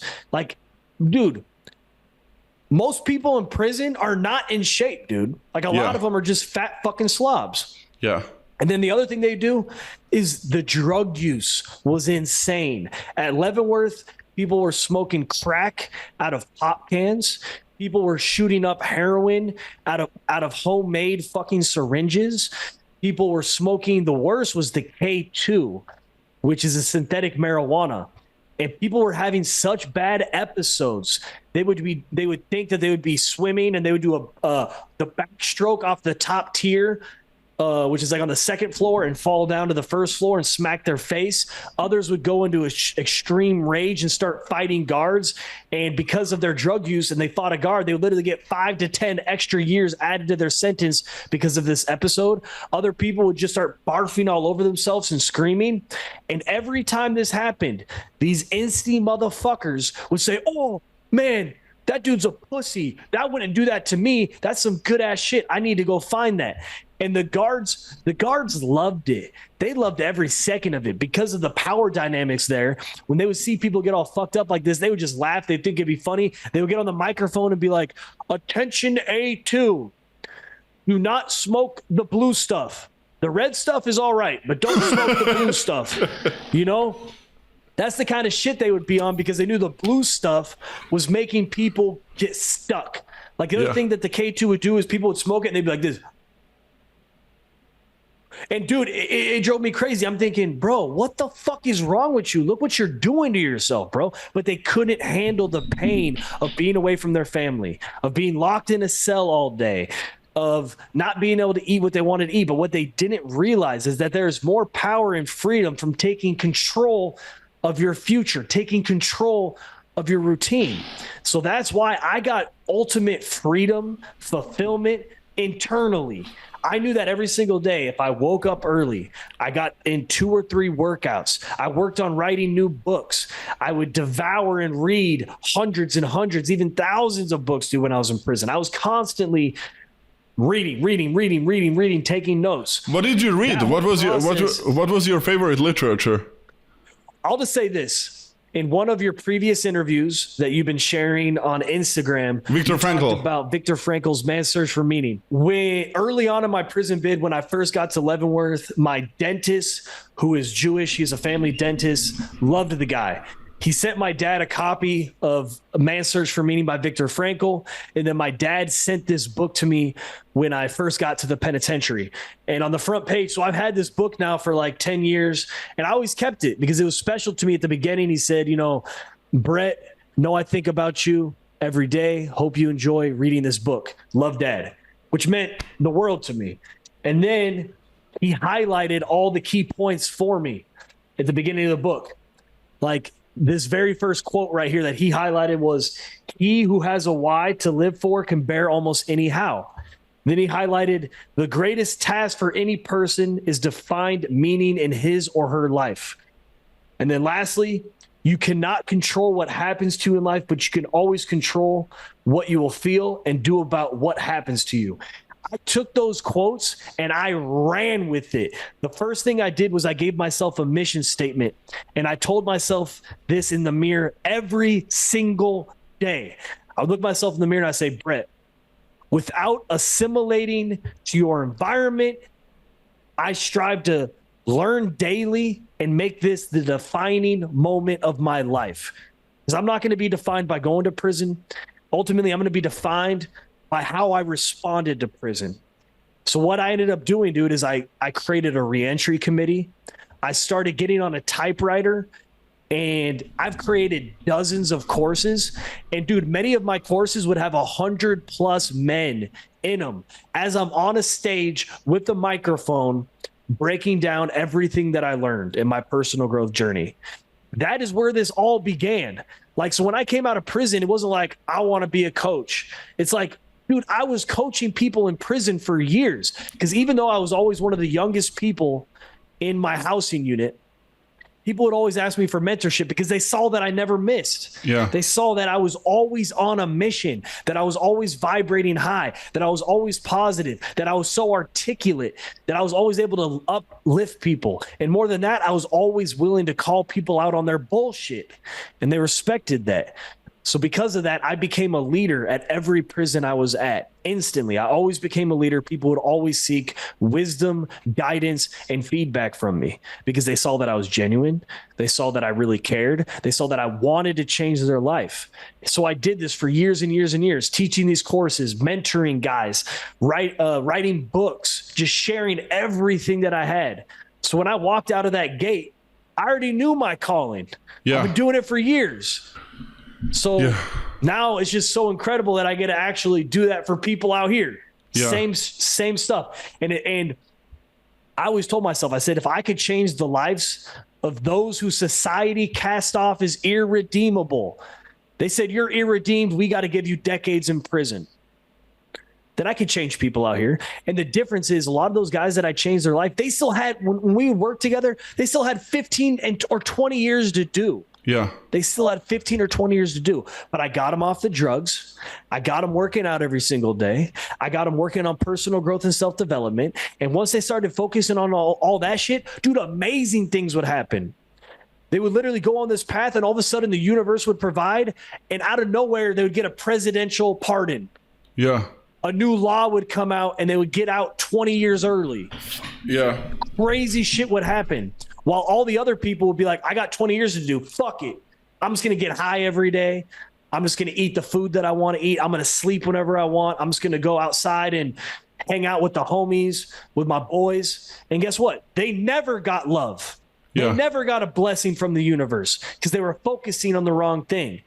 So it's always been really rewarding. And that's really why I do what I do, man, because and that's why I literally, in my room, I have boxes and boxes and boxes of all the courses I created, the testimonials of the guys that I've changed their life, I journaled every day in prison. I could look back at any day and be like, this is what I did. This is how I felt. This is what I was struggling with. And that's really rewarding, because if I ever have a bad day out here, I could go to my journals and read about how I felt in 2018, knowing I still had like 5 years left to do. And would you be open to like reading a page from it? Any page, I don't know. It may be interesting to people. Yeah, well, of course. Bro, I grabbed a random book, a random box, and this one right here was when I was in the California prison. So that's why you'll read, it says P.O. Box 9, Mendota, California, which was the federal prison in California, Mendota. So I have this is 2000, part of 2020 right here. Yeah.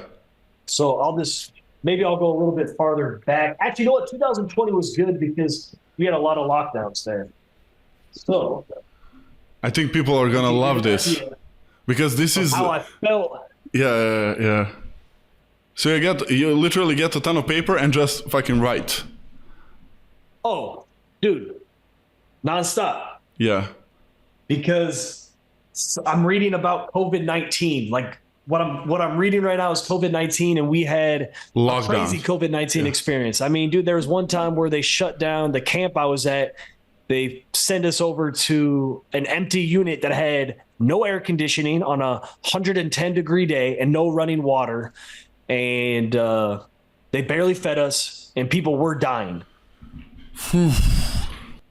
See, and some of them are funny. Like in the one I was just reviewing, like they moved us cells, and we used to have the handicap cell. So I was calling it the penthouse. And I'm like, man, they moved us to a smaller cell. I missed the penthouse. It's just funny when you're in there, you hold on to little things like that. Like we had a big cell. Now we're in a small cell, but we're still going to make it work. And you say we because? I always refer to myself like that because it's not just like. And because that's interesting. Like that's why I'm asking. Universe is. Yeah, I usually sometimes I even refer to myself in the third person. I'll be like, yeah, Brett's going to kill it today. Because we're never really alone.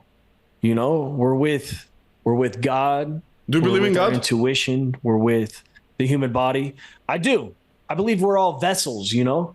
Yeah. So we're all spiritual vessels. That's why, like, sometimes like my spirit can go hard. He will go hard, but my body sometimes cannot catch up. So that's why when I'm going really hard, I'm only sleeping like 3 hours a day. There was like last week, I went to respond to some messages. I sat down on a chair.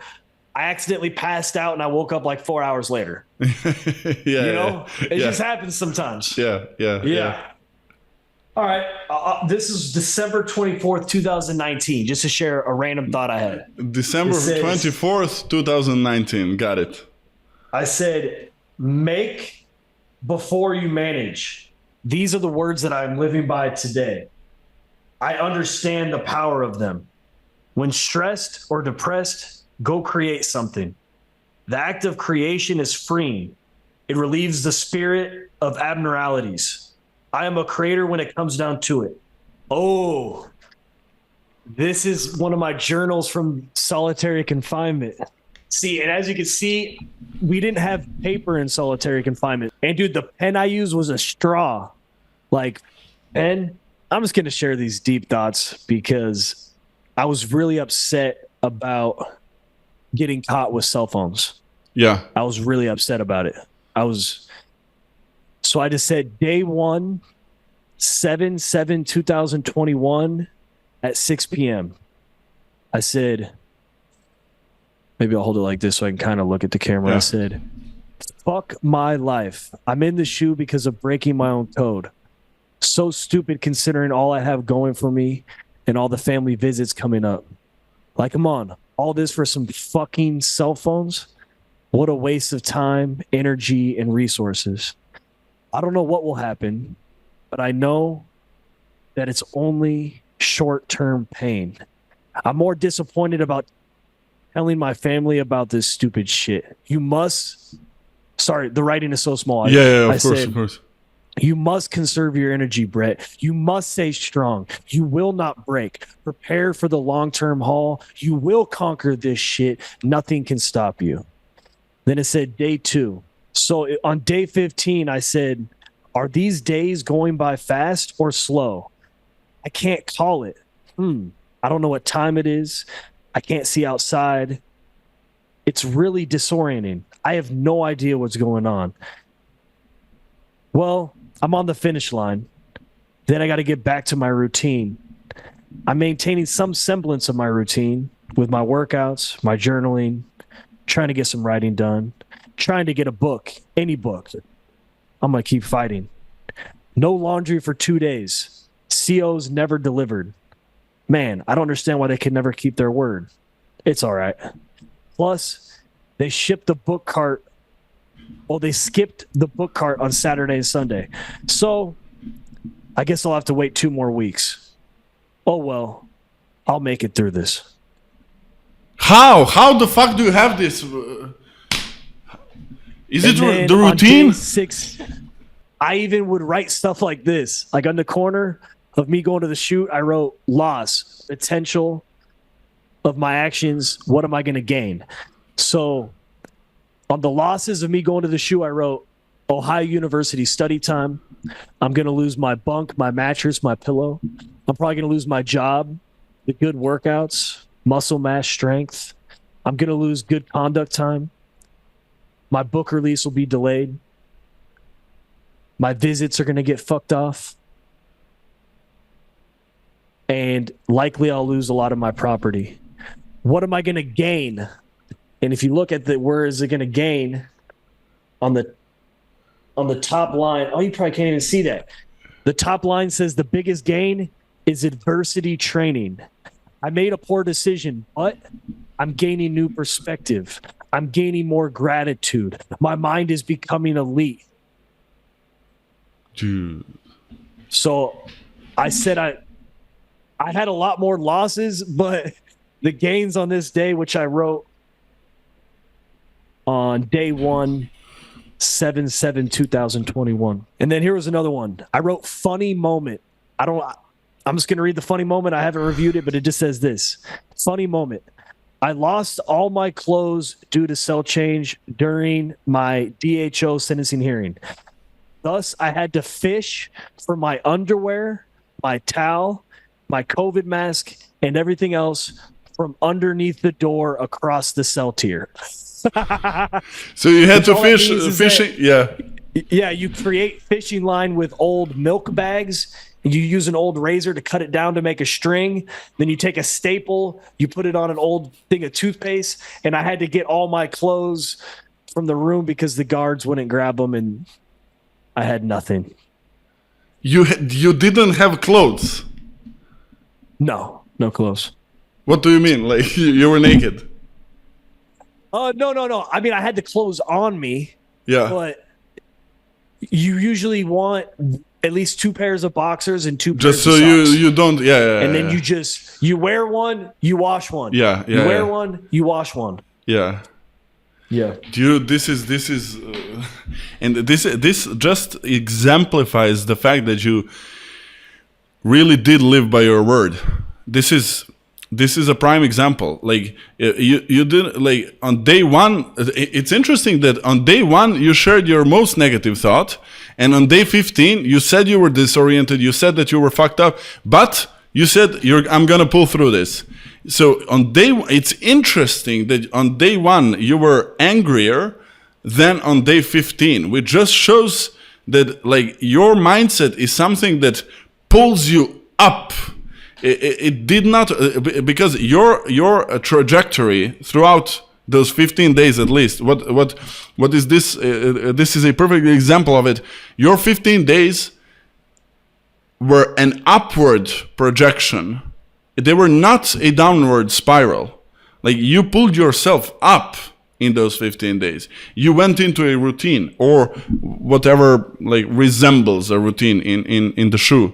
So it is really, really a prime example. And by the way, for anybody on the brink of working with Brett, I think that this is, I mean, I think there is no better commercial for you than this. No, I'm serious.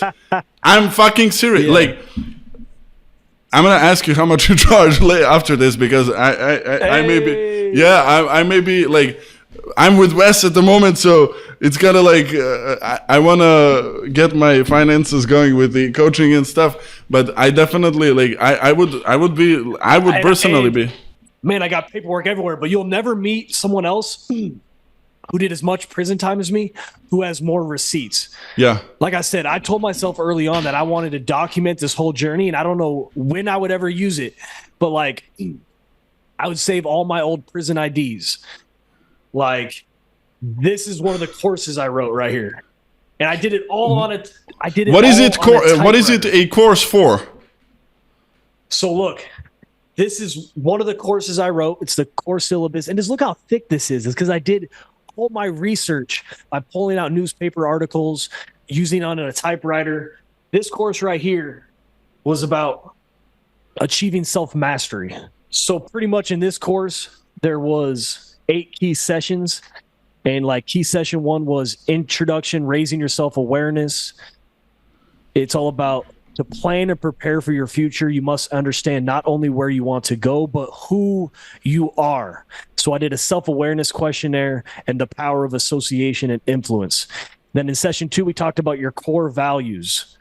Acquire what you admire, define your core values. And this is all before I knew who Wes Watson was. So I know a lot of people like regurgitate what he says. Yeah. But I was in prison when I wrote this. Yeah. I didn't know who he was. And as you can see, it says it there, acquire what you admire. Yeah. Dude. Yeah. So it's not me stealing game. It was my own thoughts. In session 3, we talked about your belief system. What are self-limiting beliefs? How do you challenge them? Where do they come from? Then we talked about your definitive purpose. This is who I was. This is who I am. This is who I will become. Do you use it with your clients right now? So right now, I use a simplified framework. So when people decide to work with me one-on-one, I have a cheat sheet. It's called the Intentionalism Cheat Sheet. And it's this entire framework in 2 pages. And I broke it down, the 3 key elements. And these are the elements that I used to turn pieces of shit in prison into honorable men. And it works every time because I've had a lot of time to study human nature, really study why people become monsters and how to turn them into good men. And I've never failed at doing it because I've never been scared of the consequences of if they were to get mad at me for what I have to say, because they know I'm coming from a place of truth. I'm coming from a place of compassion and empathy. Whew, there is so much to unpack here, dude. Like, what you said right now is alone, like by itself, the fact that you were able to get through to some of the toughest fucking people ever with love and compassion. I mean, you can love somebody who is completely fucked up. You can love him. It's like you can love a snake.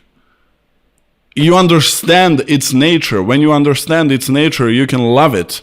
You know it's dangerous. You know not to put the fucking hand. And when you see it devour something or poison something, then it's like, of course it did. It's a fucking snake. So you can love something that... Exactly. Yeah. Hey, that's how I looked at everybody. And even since I've gotten out, people don't realize this, but a lot of times when I'm talking to people, I look at them like they are an infant child. They just don't know better because their level of self-awareness is so low. In their personal growth journey, they have been living on autopilot. They have never once questioned their thoughts and beliefs. That's why when I walk into a room, I could size somebody up, let them talk for a little bit, and I could tell you everything about them. Because people never put the work out here because they're so distracted with their daily lives and their responsibilities.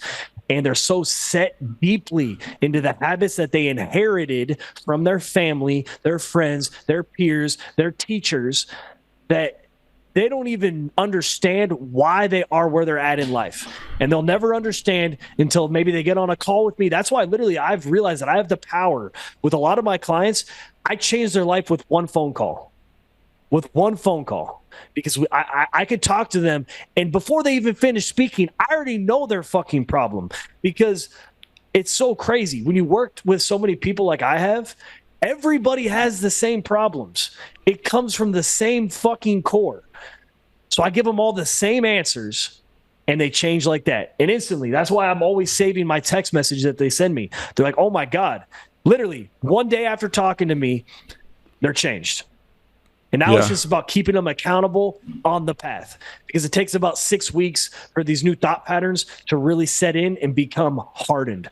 But for that initial 6 week phase, I have to stay on their ass every single day. And that's what I do. Yeah. Yeah. And you've said something which I want to go back to, if you don't mind, but you've mentioned you studied how people become monsters. I civilians and people who haven't gone through true adversity, I don't think they understand what is the importance of understanding your potential for becoming a fucking disastrous human being, a menace to society. I think that if people studied, for example, how Nazism came to be, I think that they would understand themselves better through study of, Yeah, absolutely. And people need to understand this, because all the time, especially here in the United States, they are so quick to say, lock them up and throw away the key. But they don't understand that a lot of these people that were monsters, they're products of their environment. We are all blank slates when we are born, and our mind is a sponge, and we're just soaking up everything from our environment. And it takes a tough man to really step back and say, nah, I'm going to start challenging everything. Nobody does it. And until people start doing it, they're never going to get the results that they want out of life. And it's so important for them to realize that, because one of the big aspects of everything, especially what you said with Nazism, is people want a sense of belonging. You sell them an enemy, you sell them a common cause, and they just buy into it because we have a deep desire to belong to something bigger than ourselves. Most people are not leaders, they're sheep. But once they get wrapped up in it, and then everybody thinks they're right. So that's why I really just live by the phrase that I know nothing. I know nothing. All I know is what I know. Yeah. But I just keep my mind open. But at the same time, most people, you got to be careful with that, because most people, their advice, their wisdom, their truth, it is their truth, and they have the right to own it, but it's wrong. Yeah. So. Yeah. And you also mentioned that people have the same problem, and I'm afraid, the only thing I'm afraid of in that sentence in particular is that depression is selfishness. Being fucked up is selfish. And selfish people think that, nope, my story is not like that. My story is different. I do not have the same fucking problem. My fucking thing is bigger than your fucking thing. And that's why I just want you to expand on it a little bit more, just for people who are fucked up, because fucked up people are selfish. I just want them to understand that it is the fucking same thing. So I just want you to expand on that a little bit. Yeah, no, you hit it straight on the head, because that shit pisses me off so much. It is so fucking selfish in it. And the same thing goes with a lot of things. Like sometimes when people feel like they're insecure and they can't share their truth, and it's because they think everybody's thinking about them, but that's selfish too. Nobody gives a fuck.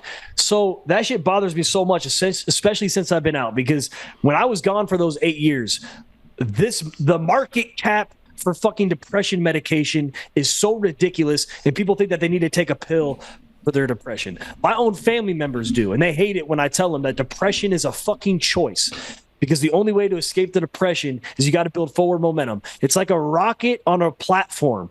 When you first want to take off, it takes a lot of initial inertia because of the gravity of the planet. But once you start going faster and faster and faster, your inertias increase, you hit the stratosphere, the resistance disappears. But they just think that they could be undepressed in one day. No, you just got to make the decision that I'm not going to be depressed anymore. And then what do? You adopt positive daily fucking habits.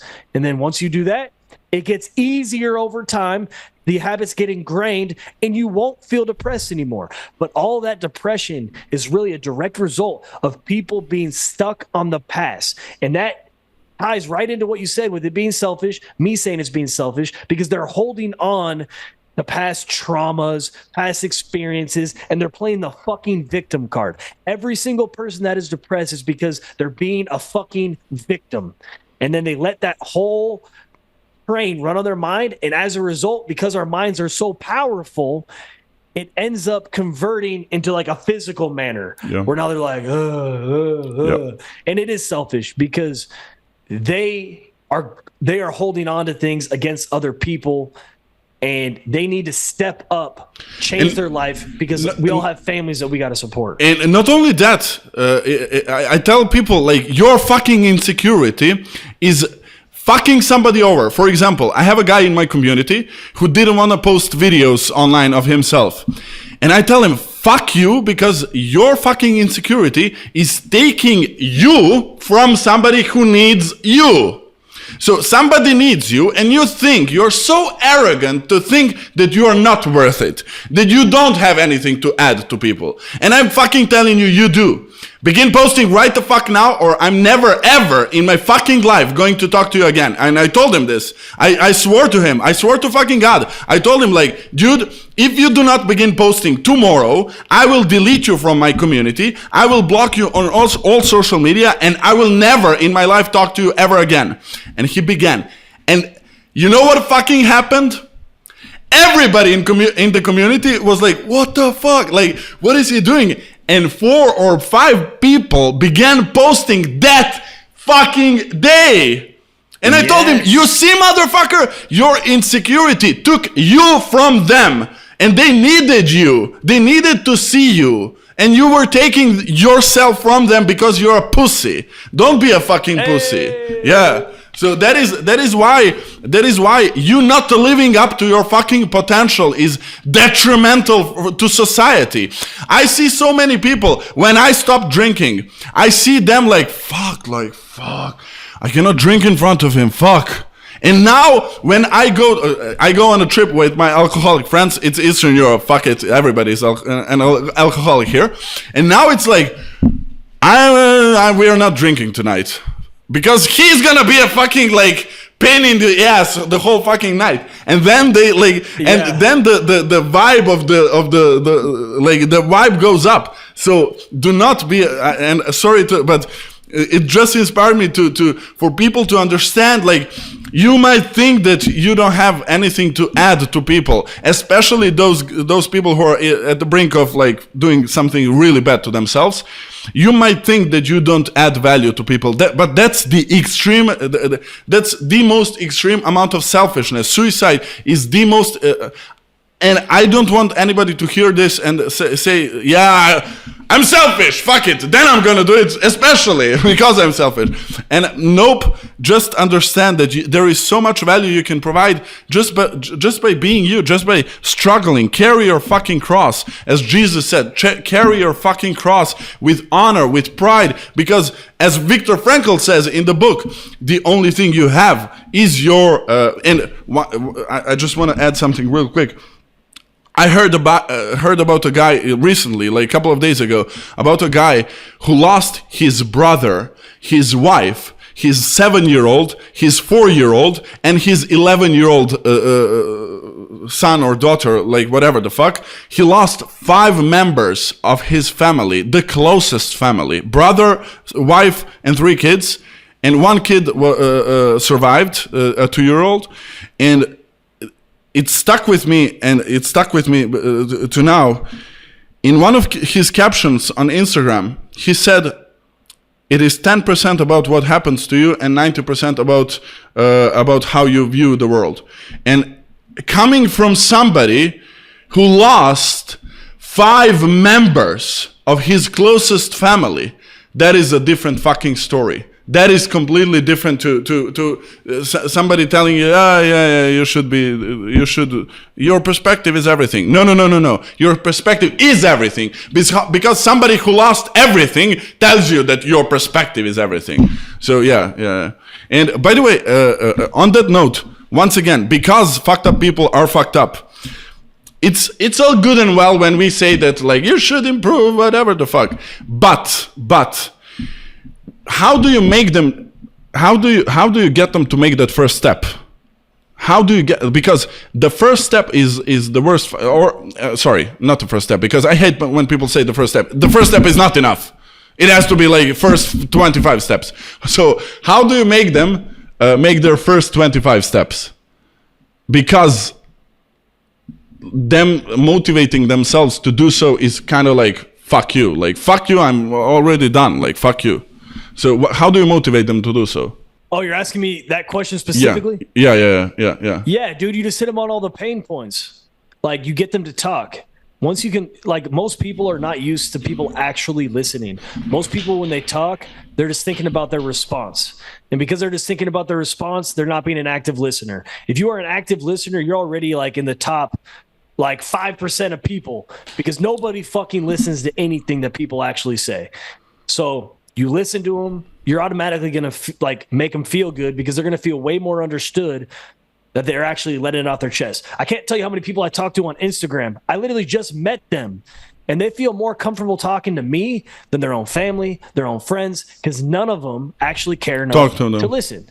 So once people really open up and you get to the heart of the problem, what's causing all the pain, you have to double down on the pain. The pain is the path to purpose. You just put that knife in and you twist it. Yeah. And what do you? Unfortunately, I gotta go, man. I just got a text. No problem. And no problem. You know what I mean? You know, they said I gotta go report real quick. So, yeah, understood. I gotta leave real quick. Dude, like, this has been so fucking, this has been really valuable. I would be happy to do a part 2. We don't have to rush it, because we can do it whenever. I'm open to, like, I'm gonna drop everything and just fucking do it. So don't worry about it. You can see the first round of content. Get excited. So I would recommend coming back to it when I get done with the first round. And I'm so happy and thankful for this. And I'm so happy for you, dude. I'm so happy for you. Thank you.